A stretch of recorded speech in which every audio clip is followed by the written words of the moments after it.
What's going on, guys? United Gaming back with another MLB The Show 20 video. In this video, I'm going to be showing you guys how to make a ton of stubs free. Actually, it's not free.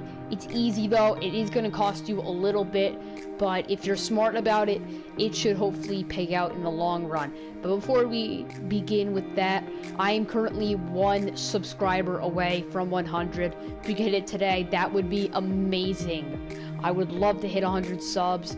So just make sure to hit that red subscribe button down below, become my 100th sub, and let's get into it.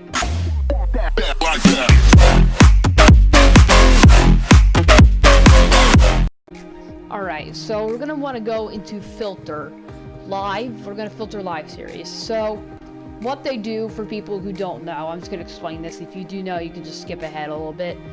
So what they do is they do roster updates and inside edge for every single day with the live series players. So Mike Trout could be playing up to a 96 on a day, or he could be playing down to a 94 on a day. It all depends, really. So what you're going to want to do for this trick is, like, they also do roster updates where they change a player's overall based on how they're doing. So if Nolan Arenado is having a great season, he's doing absolutely phenomenal, they might bump him up to a 92 or 93 overall card. They've been known to do that. And we'll use Ronald Acuna. Say he's having a very bad 60-game season, they might bump him down all the way to like an 86 or something. It's just how they are able to do it. So if we're gonna go into the golds over here, it's on the next page. So the golds are sitting at 84, which is very close to a diamond.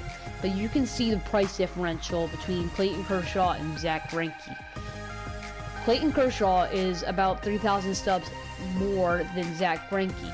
So if he goes diamond and you have Zack Greinke, you can sell Greinke for the price of a diamond, which would give you a lot more beneficial of stubs. So let's use, once again, we'll use Ken Giles as an example. Say he's just perfect in saves, he's closing everyone out, striking everybody out. They could bump him up to a diamond, and then anyone who has him could quick sell them or do whatever they want. You can have a diamond closer. But they could also go down. If they're having a really bad season, they can go down all the way to like an 83 or 82. This is where you have to be smart about it. So what you're going to want to do is you're going to want to purchase probably an 84 overall diamond, because they have the higher chances of going to a diamond card. I'm not going to tell you which one I'm investing in, but we'll do JD Martinez as an example. So you're going to want to buy like a bulk of JD Martinez's. Then you can just sell them all if or when he goes to a diamond card. So say you buy 5 JD Martinez's. That's going to be, hold up, time to do some math, 10,000 stubs. But if you have 5 of him, and then you quick sell them all for 5k stubs, that's 2,500 subs. That's 15,000 subs in profit, which is actually very useful. But if you buy even more, then you get even more profits, and so on. So if you buy 10, that will cost about 20,000 stubs. But if he goes diamond, that's 30,000 subs in profit, because he's going to go for 50k. That's where you have to be smart about it. So there's players that you shouldn't probably. I'm gonna give you a tier list in a minute of players that I think are gonna be really high chances to go up to diamond, and some players that are pretty low on the list probably will not go diamond. If you want me to do this with golds as well, just leave a like on the video, show me that you guys like it. So I'm betting that most of the 84 overalls are gonna go diamond. The two that I see as the least likely, like, all of these guys could go diamond. Like, I'm not saying it's extremely likely, but they all could. The 2 guys that I see are very unlikely are Ken Giles, just due to the fact he's a closer. I don't know, I feel like it's just a little harder to go diamond as a closer. And DJ LeMahieu, if you didn't know, he has the virus, so he might be out for a long time, so you never know. He could be back for opening day, you never know. But I also wouldn't invest too many stubs in him, because if he's not playing, he's not going to get a roster bump. And also, he barely got diamond last year. He was in the last roster update. Because, like, Giancarlo Stanton, Machado, Martinez, Bryant, Greinke, and Kluber were all diamonds last year. I think the only 84 that wasn't a diamond last year was Ken Giles. All the other ones that made it to the diamond level, so it's a pretty safe bet. Some golds I can count on is like Eugenio Suarez. You know he's going to be a big-time power bat. He's also just really good in general, and I think the 60-game season will benefit him. So he could go up to a diamond as well. Another one, Juan Soto. I have a good feeling that he will also go up to diamond. I don't know how he isn't, and Acuna's at 89. I honestly think Soto's a little bit better. I mean, the fielding is a lot lower than Acuna's, but still. So, yeah, you just got to think of who the best players are at the moment. So say, I'm going to use Matt Olson as an example. Say Matt Olson is red hot. 15 games, he's hit 5 bombs. I don't know how often they do the roster updates, but they'll probably do them quite often since it is a shortened season. So if he's being red hot, they will bump him up to a diamond. He can always go back down, so they will bump him up to a diamond level.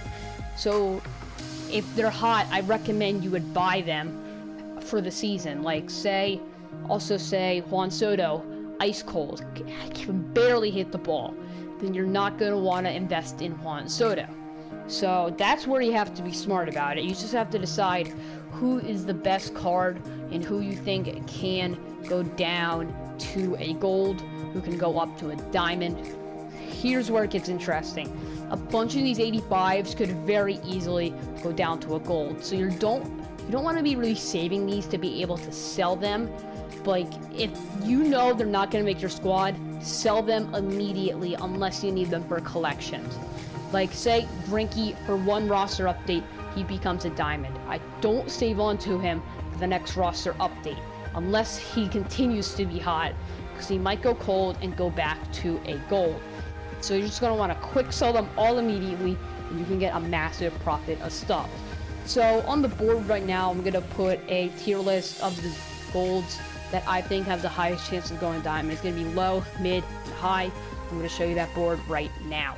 Instead of doing a high, mid, and low tier list, I'm just going to give you the players with the highest chance due to the fact that I think the mid and low tiers would be honestly kind of useless because they don't help you determine which players you should buy. So, the first player on the list is Chris Bryant. He honestly has been always a diamond since 2016 where he was the MVP. He's been a diamond ever since then, and this year they dropped him down to an 84. I wouldn't be surprised if he's doing hot, they could easily bump him back up. Very similar situation with JD Martinez. The past couple years, he's been a diamond. It has been a low-tier diamond, but still a diamond. So I feel like I would not be surprised, once again, if they bump him up. He's already got great hitting stats. If he's doing well in the field also, even if he plays the field, which he probably won't because he's a DH, but honestly, they could easily bump up some of those numbers. Another one, Giancarlo Stanton, always been a diamond, always been a great player. So honestly, I don't know why he's a gold in the first place. He's probably a diamond, in my opinion. Then we got Manny Machado. You know Manny Machado. He's always been consistent. Great gold glove at third base. So easy diamond. Juan Soto, I feel like he's going to have a breakout year. They're going to bump him all the way up to Acuna's level, because I honestly think Soto's a little bit better than Acuna, yet Acuna has a much higher rating. We also have Zach Greinke of the Astros. I feel like he'll have another solid season, enough to where SDS will push him up to a diamond. He's right on the barrier with some of those other guys, so I wouldn't be all surprised if they do that. Another one is Carlos Correa. He's pretty good. I don't think he's ever hit diamond level before. I'm not sure on that. I mean, I could be completely wrong, but I feel like he's good enough. He's got the talent. He could break out during a 60-game season and maybe bang on the trash can enough to become a diamond.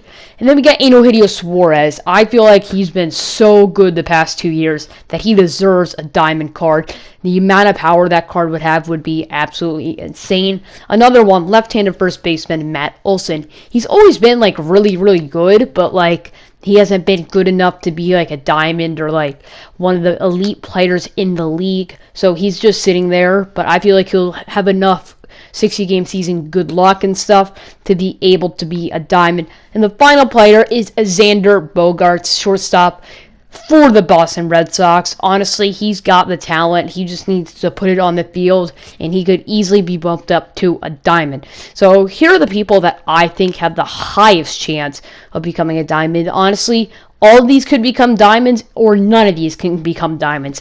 You never know. So that's just how SCS does it. These are my predictions. I hope you enjoyed. Remember, we are one sub away from 100 subscribers, so make sure to hit that subscribe button down below. It's easy, it's free, and you can always change your mind. I'm United Gaming. I'll see you in the next one. Peace.